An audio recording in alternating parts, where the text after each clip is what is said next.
এইরকম মুরগি ফালাইছে কি আদৌ কি ফালাইছে আমরা জানি না। গন্ধই আমি সেদিন এই জায়গায় এই রুমে ঘুরে বেড়াচ্ছিলাম, পরে গন্ধ এরকম বমি করে ফেলাছি, বমি করে সেই যেখানে আমি অসুস্থ। তারপরের দিনও বমি করছে, আস্তে বমি করার পর তারা আমাকে 3 দিন ধরে ভাত খাওয়া পারি। পরে এসে ম্যাডাম করে বলার কারণে পরে ম্যাডামরা এই ব্যবস্থা নিতেছে। আমাদের সন্তানরাও বলো স্কুলে এসে সমস্যা হয়।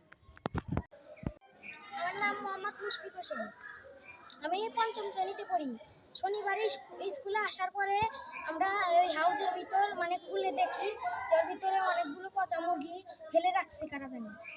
আমরা ক্লাস বন্ধ করে দরজা জানলা আটকে দিয়ে পরীক্ষা দিচ্ছি, অনেক সমস্যা হচ্ছে।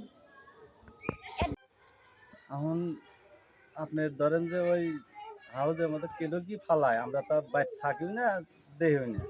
আমি গন্ধ বাড়ানোর কারণে ধরেন যখন দেখা যায় যে এখানে থাকায় আপনার বাড়ির কাছে আমরা পরীক্ষা দিতে পারছি না, তাই একটু সমস্যা হচ্ছে। গন্ধে থাকতে তীব্র গন্ধে থাকতে পারি না।